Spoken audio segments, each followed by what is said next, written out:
Усім прывітанне, з вами зміцер Лукашук, як звычайна, і мы працягваем абмяркоўваць падзеі ў Беларусі і за яе межамі, і працягнем мы гэтае сённяшняе наше абмеркаванне з гісторыкам, палітычным аглядальнікам Александром Фридманом. Добрый день, спадар Александр. Добрый день, спадар Дмитрий, вітаю. Спадар Александр, давайте, можа быть, пачнем ўсё ж таки з іранскай кампаніі. Як ацэньваюць тое, што адбываецца там у еўрапейскім палітыкуме, у еўрапейскія СМІ, еўрапейскія эксперты? Якое стаўленне, асабліва на фоне таго, як гэта зараз, што вайна зацягваецца, абстрэлы працягваюцца і што гэта ўжо ўплывае на ўзровень жыцця еўрапейцаў? Я маю на ўвазе цэны на бензін і газ. У Европе, конечно, стаўленне рознае, но але пераважна, конечно, адмоўнае, і оно было з самага пачатку вайны адмоўнае, амаль ва ўсіх еўрапейскіх краінах, нічога тут надзвычайнага няма, гэта досыць тыповая рэакцыя у Еўропе, і магчыма б тут істотна б нічога не змянілася, калі б гэтая вайна не закранала еўрапейскага спажыўца, а яна закранае, конечно, цэны, кошты на бензін, на паліва, яны падвышаюцца, і магчыма, гэта яшчэ зусім не паталок, гэта не той, не дах, гэта не той узровень, які дасягнуты, яшчэ хутчэй за ўсё яны будуць павышацца і далей. І калі гэта будзе працягвацца, першае, калі вайна не спыніцца, ну гэта прывядзе да пагаршэння, далейшага пагаршэння эканамічнага становішча. Ну і адпаведна рэакцыя на вайну будзе ўсё больш адмоўнай. Ну гэта так рэакцыя, калі сур'ёзна да гэтага падыходзіць, дык уплыва асаблівага у еўрапейцаў на развіццё гэтай вайны няма. Яны могуць падкрэсліць, што ім гэта не падабаецца, яны могуць падкрэсліць, што гэта выклікі для Еўропы і эканамічна, але гэта не толькі эканамічныя, а таксама і ў галіне бяспецы. Тут і пытанне магчымых далейшых іранскіх спробаў ударыць па тэрыторыі еўразвяза, першае. Тут і гаворка ідзе пра розныя магчымасці тэрарыстычных актаў на тэрыторыі Еўропы, і відавочна, што такія спробы ўжо былі розныя, яны хутчэй за ўсё будуць працягвацца. Тут іранскі рэжым, ён у гэтым сэнсе не спыніцца. Так што ў гэтым сэнсе ёсць, конечно, незадаволенасць, заклапочанасць, назовем гэта так. Але што тут скажаш, ніякіх сур'ёзных магчымасцяў паўплываць на Дональда Трампа ці ізраільскае кіраўніцтва еўрапейцы ў дадзены момант не маюць. Таму і застаюцца пры так званай заклапочанасці. На гэтым фоне, ось на які ўжо дзень вайны, Трамп ўсё ж таки не стрымаўся, ці там нейкія іншыя прычыны яго для гэтага падштурхнулі, ён патэлефанаваў Пуціну у чарговы раз. І было нават неяк дзіўна глядзець, з якім он захапленнем потым там ледзь не са слязьмі на вачах расказваў, як ён там з тым Пуцінам гаварыў, як яны паразумеліся у чарговы раз, як яго там падтрымлівалі і гэтак далей. То бок было нейкае адчуванне, што тое, як кінуў, умоўна кажучы, Пуцін Трампа у пытанні замірэння хуткага ва ўкраіне, ну што Трамп неяк так апрытоміў ад сваёй невытлумачальнай любові да Пуціна, Масквы, Расіі там і ўсяго астатняга. Але такое адчуванне, што неяк вот працягваецца. Ёсць ўсё ж таки тлумачэнне, у чым прычына гэтай незразумелай сімпатыі? Ну, мне падаецца, што прычына насамрэч, конечно, ёсць у тым, што ён вырашыў патэлефанаваць менавіта зараз. Я б, аднак, падкрэсліў, што вось так, як ідзе камунікацыя паміж Масквой і Вашынгтонам падчас гэтай вайны, гэта прынцыпова не адрозніваецца ад 12-дзённай вайны мінулага году. Дарэчы, і Трамп кажа тое ж самае.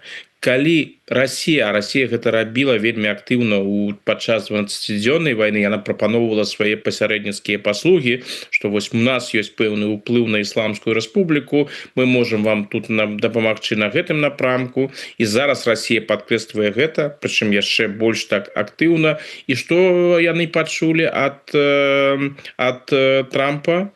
У мінулым годзе гэта гучала так, што Пуцін прапанаваў дапамогу на іранскі іранскім напрамку і пачуў ад мяне дапамажы мне лепш ва ўкраіне, змяні сваю пазіцыю ў дачыненні да вайны ва ўкраіне. Што кажа Трамп сёння, тое ж самае. Амаль слова ў слова ён паўтарыў тое, што ён казаў пра Пуціна яшчэ ў мінулым годзе. Ну, зараз просто сітуацыя, канешне, іншы маштаб кампаніі, іншыя мэты Злучаных Штатаў у гэтай кампаніі, прынамсі першапачаткова, былі і наступствы, канешне, зусім іншыя. Тут гаворка ідзе і пра нафту і іншыя пытанні. Тут Расія у гэтым кантэксце як дзяржаву, якой ёсць магчымасці уплываць на сусветныя кошты на нафту, яна можа быць цікавай. Гэта першы момант. Што тычыцца Ірана, праз нейкую камунікацыю з Іранам, я не думаю, што амерыканцы асабліва перабольшваюць значэнне Расіі. Яны ведаюць, што насамрэч магчымасці Расіі, як і іншых краінаў увогуле, уплываць на Іран, яны невялікія. Калі нехта сапраўды на Іран і можа паўплываць больш-менш, дык гэта Кітай. Што тычыцца Расіі, ну, яны імкнуцца прадэманстраваць, што ў іх там магчымасці. Вы ж бачыце, што Пуцін робіць. Ён жа там фактычна, колькі там ужо было размоў у яго з Пезешкянам. Для таго, што ён гэта робіць. Ён робіць гэта, каб прадэманстраваць перш за ўсё Злучаным Штатам, вось са мной там размаўляюць. Я магу на нешта паўплываць. Ну, пры гэтым дакладна ж вядома, што з Пезешкянам, канешне, можна размаўляць, прэзідэнтам Ірана шмат, але на што ён уплывае насамрэч у Ісламскай Рэспубліцы. Там зусім іншыя людзі, якія знаходзяцца ва ўладзе, якія вырашаюць пытанні, якія вызначаюць курс. Так што ў гэтым сэнсе Расія можа і надалей паказваць сваю дыпламатычную важнасць. На словах гэта выглядае вельмі так, ну, сур'ёзна. А насамрэч, калі паглядзець, дык магчымасці нечым зусім, калі нават уявіць себе дапамагчы Злучаным Штатам альбо знайсці нейкае выйсце, то тут магчымасцяў рэальных у Расіі няма. Што Трампа магло бы цікавіць? Я ўпэўнены, што гэтае пытанне уздымалася. Гэта пытанне, гэта інфармацыя, якая прыходзіла пра тое, што Расія дапамагае, нібыта дапамагае іранцам інфармацыйна. То бок, што яны атрымліваюць дадзеныя выведкі, і гэта дапамагае іранцам наносіць удары по Злучаным Штатам, по базам Злучаных Штатаў і гэтак далей. Думаю, што гэтае пытанне Трамп сапраўды ўзняў і, магчыма, атрымаў таксама ад Расіі нейкае абяцанне, што яны гэта рабіць не будуць, таму што з аднаго боку гэта не тая інфармацыя, якая мае вырашальны характар для Ірана, а па-другое, ну, калі можна ж в прынцыпе ад гэтага адмовіцца, калі Трамп паабяцае нешта больш прыгожае і сур'ёзнае. У гэтым і ёсць сённяшняя стратэгія Расійскай Федэрацыі. Яны дапамагаюць Ірану, калі ўвогуле дапамагаюць. Дапамагаюць, канешне, інфармацыйна, прапагандысцкі, у пэўным сэнсе дыпламатычна, напэўна, дапамагалі і інфармацыі, але яны робяць гэта вельмі асцярожна. Вельмі асцярожна. Зеленскі сёння казаў пра тое, што Расія можа накіраваць свае войскі ў Іран. Ну, гэта з рэальнасцю, мне падаецца, нічога супольнага не мае, і там, я думаю, асаблівага жадання змагацца за гэты рэжым у Пуціна таксама няма, не лепшы ў іх, няма ў іх такіх сяброўскіх стасункаў, і ніколі гэтых сяброўскіх стасункаў не было. Іранскі рэжым — гэта не той рэжым, з якім можна насамрэч сябраваць, калі ўжо на то пайшло.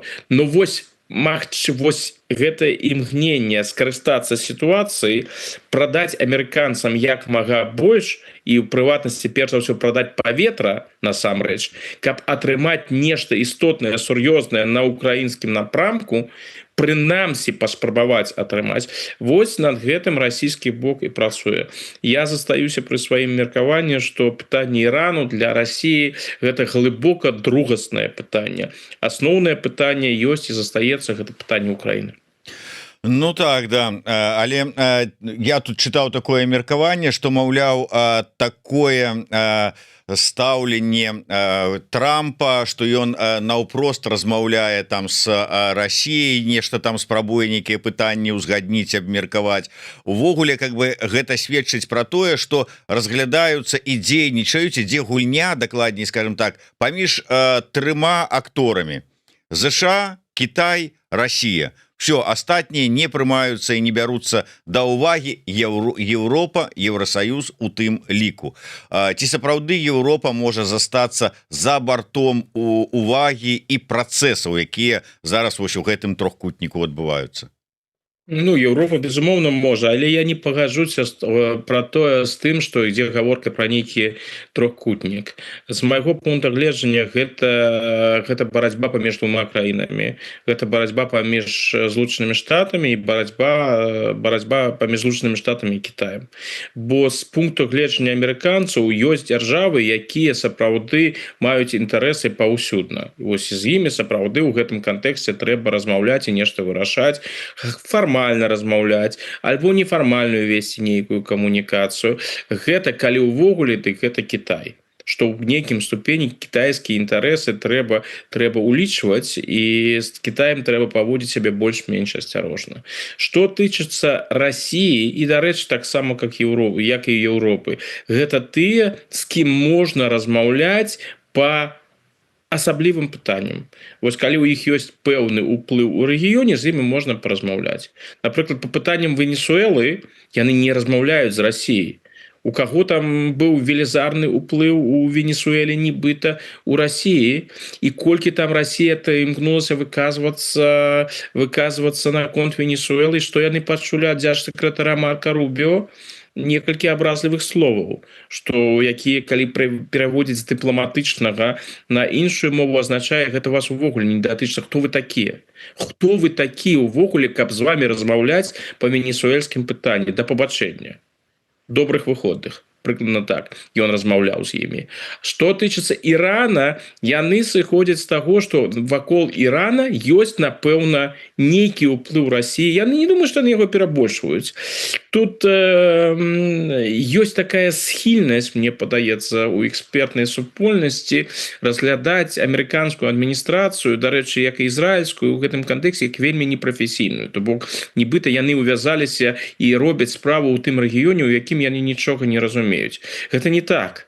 Відавочна, што у Ізраіля увогуле найлепшыя эксперты, што тычыцца Ірана. Што тычыцца амерыканцаў, іх таксама прысутнічае вельмі добрая экспертыза. Іншая справа, што прэзідэнт Трамп гэта не той чалавек, які паслядоўна да экспертызы прыслухоўваецца. Дарэчы, як і ізраільскі прэм'ер-міністр Нетаньяху не той чалавек, які паслядоўна выкарыстоўвае экспертызу мясцовых экспертаў.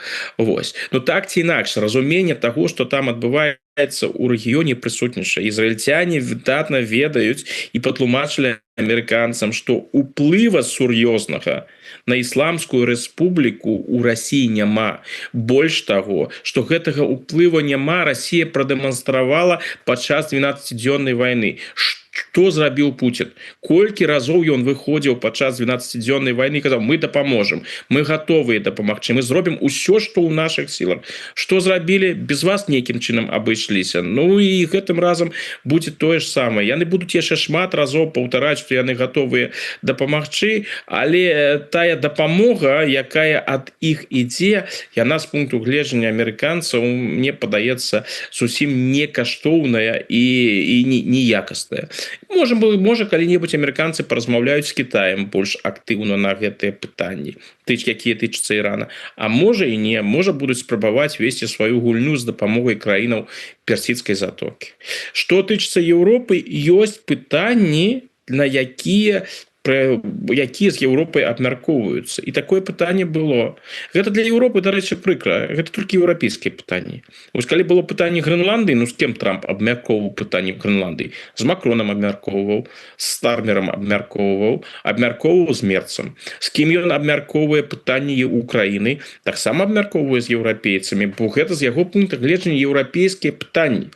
Гэта тое, дзе вось у Еўропы ёсць кампетэнцыя, у Еўропы ёсць шансы, у Еўропы ёсць магчымасці. Дрэнна для Еўропы тое, што па-за межамі Еўропы такіх рэгіёнаў больш няма. Амерыканцаў абсалютна не цікавіць як бачыць гэтую вайну ў Еўропе.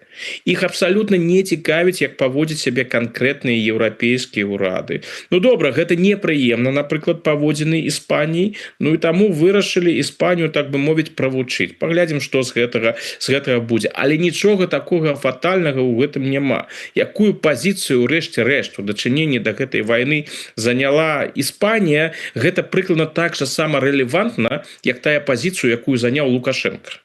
Ну, добра, я не буду ўжо так выказвацца пра Іспанію. Ну, вага Іспаніі ў гэтым сэнсе, яна трошки больше ўсё ж таки за Лукашенко. Не трэба перабольшваць. Але ў прынцыпе гэта не тыя, да каго трэба прыслухоўвацца.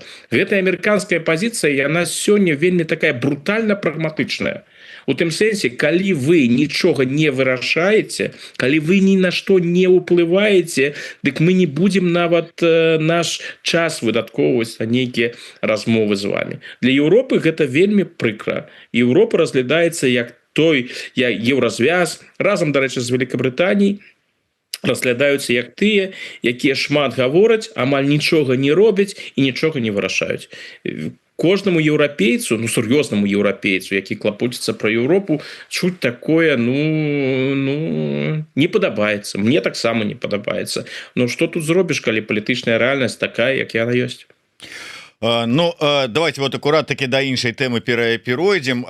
Тым больш, што вось вы кажаце, што марнаваць час на нейкія размовы, перамовы з тым, хто нічога не вырашае.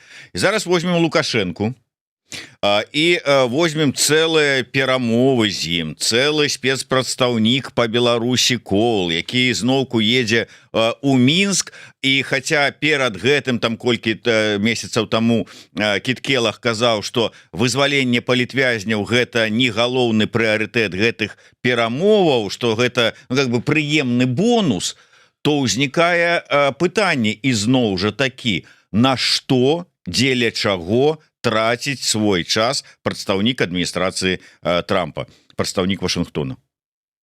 Я лічу, што амерыканцы па-ранейшаму лічаць, што Лукашенко можа быць карысным ва ўкраінскім кантэксце, у кантэксце нейкага выйсця з гэтай вайны.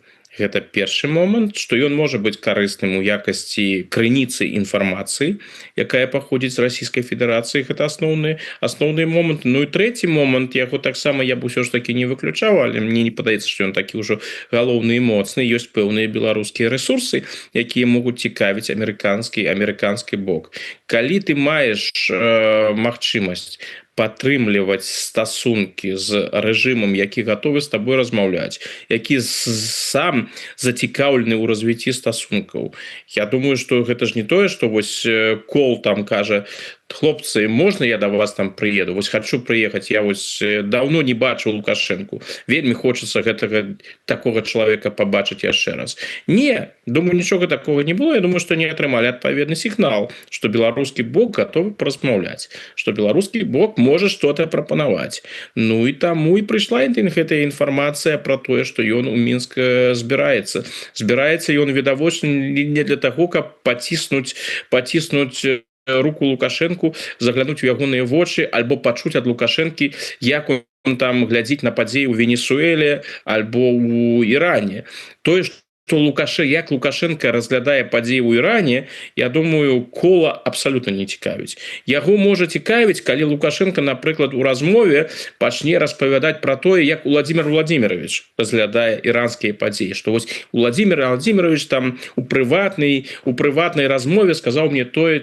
Но вось гэта можа быць цікава. А прыватнае меркаванне Лукашэнкі абсалютна. Я думаю, што Лукашенку гэта паказалі. І он же, дарэчы, гэта сам падкрэсліў.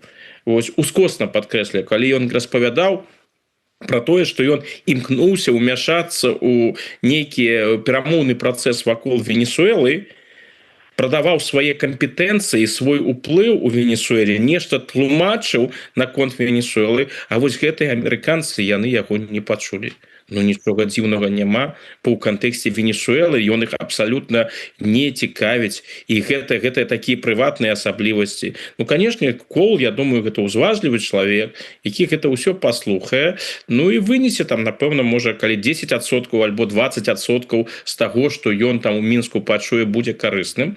Ну чаму не? Чым яны асабліва рызыкуюць? Тым больш, што хутчэй за ўсё, я спадзяюся прыватнасці на гэта, што будзе новае вызваленне, что Кол накіруецца у Літву, напэўна, гэта будзе праходзіць праз Літву з новымі палітвязнямі, з новымі вызваленымі палітвязнямі. Вось такога, вось калі гэта адбудзецца, ну ўжо добры эфект. Чаму, канешне, гэта будзе добрая рэч.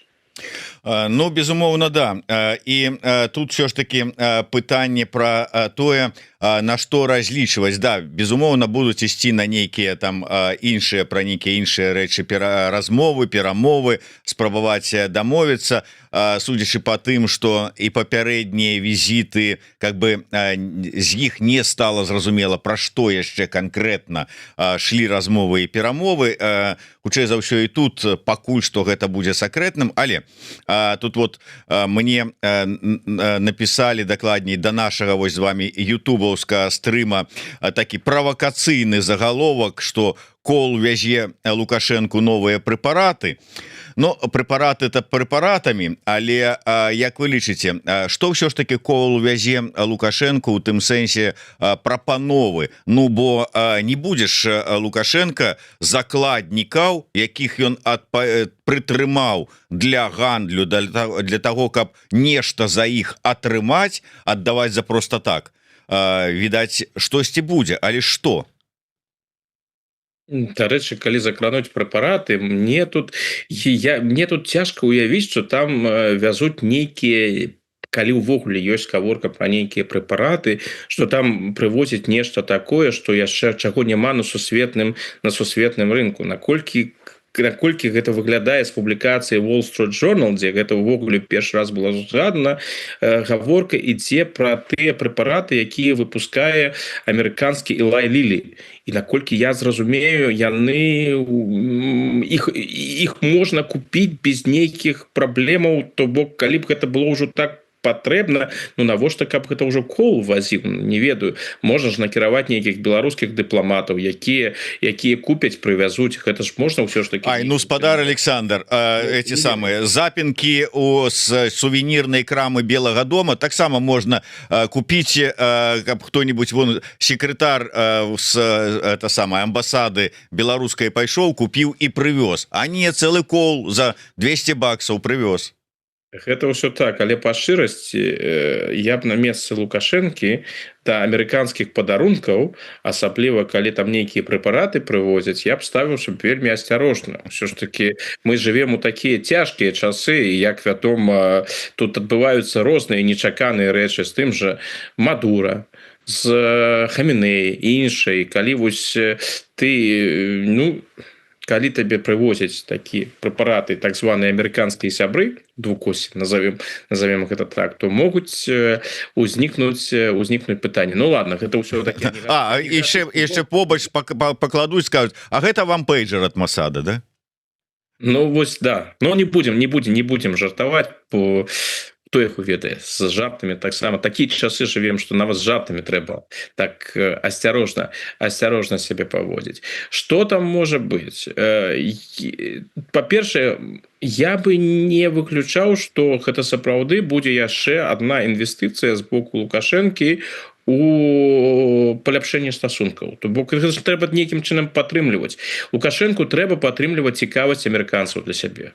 Бо амерыканцы яму больш цікавыя, чым ён цікавы амерыканцам. Для амерыканцаў пэўная цікавасць, канешне, ёсць, інакш не было б гэтага спецпрадстаўніка, але ўсё ж таки ім трэба нешта даваць пастаянна. Вось, каб нейкія былі зрухі, бо калі зрухаў не будзе, ну тады прэзідэнт Трамп можа ўзняць пытанне, а што там насамрэч вось не так адбываецца. Гэта ж мы з гэтым рэжымам супрацоўнічаем і нічога карыснага ад іх не маем. Так што ў гэтым сэнсе, што Лукашенко, спадзяюся, вызваліць пэўную колькасць палітзняволеных.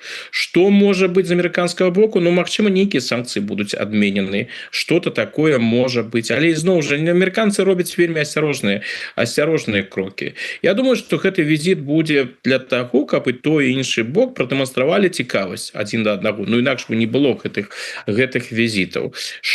Якая там канкрэтная можа быць сделка, пытанне пакуль адкрытае. Да я ўвогуле, шчыра кажучы, вельмі асцярожна стаўлюся да гэтага візіту, бо яшчэ есть пэўны час, мы знаходзімся ў ваенным стане.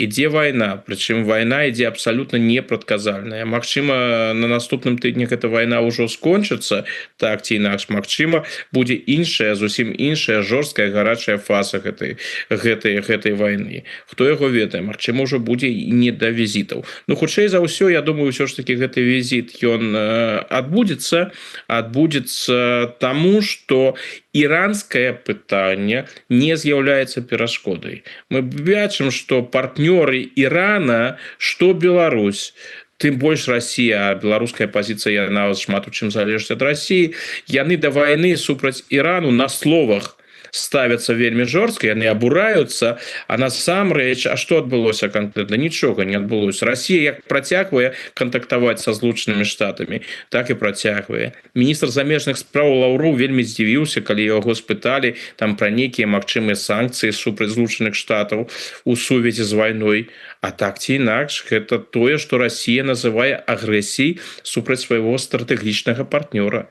І тым не менш, ну, рэакцыя яна вельмі стрыманая. А што Лукашенко з Саветам міра? Я нешта не чуў, каб Лукашенко тут пачаў разважаць на тэму таго, што можа не мэтазгодна знаходзіцца ў тым Савеце міра, дзе насамрэч такія агрэсары працуюць, агрэсары ў двукосці назовем. Ну, добра, выкарыстаем тэрміналогію Лукашэнкі і кампаніі. Такія краіны, як Злучаныя Штаты і Ізраіль.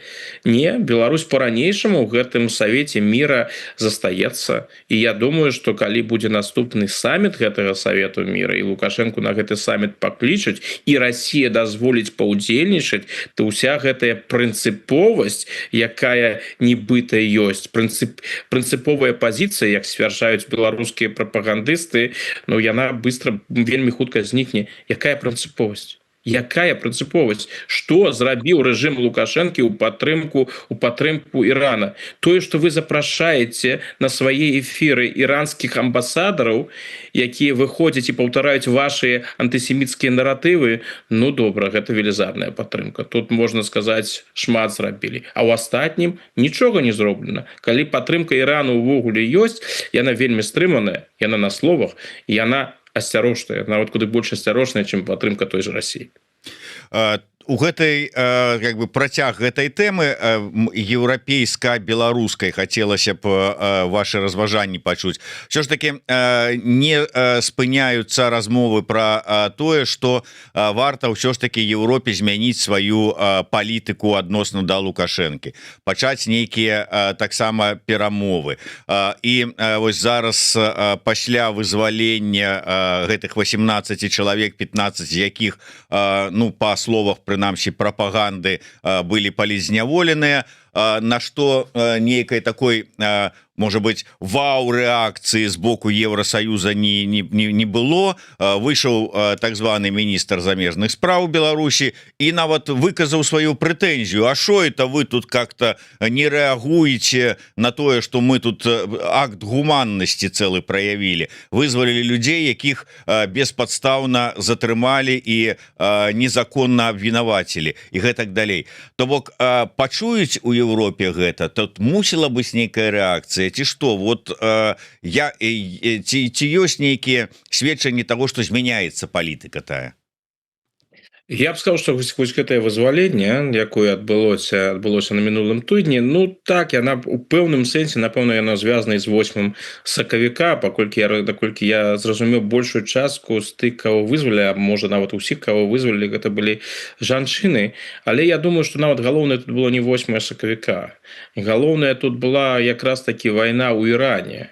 І сэнс гэтага вызвалення быў хаця б у пэўным хоць трошкі збалансаваць. Лукашенко клапоціць зараз баланс. З аднаго боку, прапагандзе дазваляецца казаць амаль усё пра Злучаныя Штаты, што яна жадае сказаць, і хутчэй за ўсё, не хутчэй за ўсё, я ўпэўнены ў тым, што яны кажуць менавіта тое, што думае сам Лукашенко, але ягоныя заявы і паводзіны яны вельмі асцярожныя. То бок калі ты дазволіў сваёй прапагандзе абражаць Дональда Трампа, ну ўсё ж таки мае сэнс зрабіць пэўныя крокі, якія б амерыканцы зразумелі, якія амерыканцам спадабаліся. І мы ж бачылі, Джон Кол адразу адрэагаваў. Я думаю, што беларускі бок зрабіў усё, каб Джон Кол адрэагаваў. Напэўна, яны яму загадзя паведамілі. Прынамсі, Кол зразумеў, што ён быў адным з адресатаў, а магчыма і галоўным адресатам гэтага вызвалення. Гэта што тычыцца гэтай гісторыі. Прабачце, калі ўзяць Еўропу, то мы ўжо гэта абмяркоўвалі неаднаразова. Можа, па-рознаму можна да гэтага ставіцца, но зараз пытанні, звязаныя з Беларусію, яны ніякім разе прыярытэтнымі не з'яўляюцца. Ну, у Еўропы зусім іншыя праблемы зараз, звязаныя з вайной у Іране, і ўсё, што можа там адбыцца, і эканамічны крызіс, палітычныя пытанні бяспекі, выбары у той же Венгрыі, якія могуць быць вызначальнымі для далейшага лёсу гэтай краіны і кантактаў паміж Венгрыяй і Еўропай. Вось гэта тое галоўнае, чым зараз займаюцца. Зараз нават у пэўным сэнсе еўрапейцам нават не да Украіны. Нават пытанне Украіны адыходзіць на другі план. Калі вы паглядзіце на еўрапейскія выданні, на выказванні еўрапейскіх палітыкаў, украінскай тэмы няма ў гэтым кантэксце фактычна. Апошні тыдзень, мінулы тыдзень, гэты тыдзень. Ну так што тут казаць пра Беларусь? Гэта пытанне глыбока перыферыйнае і на дадзены момант для еўрапейцаў невырашальнае. Сітуацыя можа змяніцца, шмат што залежыць ад таго, як далей будзе паводзіць сябе Лукашенко, як будуць ставіцца амерыканцы, ці будуць вопыт амерыканскіх стасункаў з Лукашенкам паспяховы. Калі еўрапейцы для сябе палічаць, што таксама можа і мае сэнс з ім паразмаўляць. Я не выключаю, што калісьці можа склацца такая сітуацыя, но зараз сітуацыя такой не з'яўляецца, і пакуль не будуць вырашаны тыя пытанні, якія я ўзгадаў, прыярытэтныя пытанні, галоўныя пытанні, вырашальныя пытанні для Еўропы, да нейкіх размоваў з Лукашэнкам справа відавочна не дойдзе. Ну і тут я разумею, што гэта толькі такія меркаванні ці нейкія гаданні, але з аднаго боку Кол, вось як вы узгадалі, адрэгаваўшы на гэтае вызваленне, сказаў, што маладзец, канешне, Лукашенко, але Трамп жа ж как бы што сказаў? Чакаем 1000 плюс. І з аднаго боку, з другого боку, ось учора на Белсаце ваш калега, глядальнік Александр Класкоўскі сказаў, што па яго інфармацыі магчыма вызваленне 200 чалавек, там плюс-мінус. Усё ж таки, сыходзячы вось з гэтага твіта Коула, з папярэдніх заклікаў ці там, скажем, намёкаў Трампа, і зараз тых вот той інфармацыі, якая даходзіць все ж таки там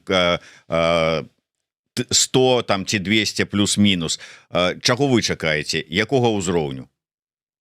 Ну і калі было 200 чалавек, гэта было выдатна, чым больш, тым лепш, безумоўна. У мяне тут няма, шчыра кажучы, нейкіх канкрэтных прагнозаў, таксама у мяне няма нейкіх інсайдаў. Ну, я думаю, што амерыканцы маглі б нечага ў гэтым накірунку дамагчыся, калі б да Лукашэнкі давелі інфармацыю пра тое, што той жа Трамп незадаволены рэакцыяй Беларусі на падзеі ў Іране.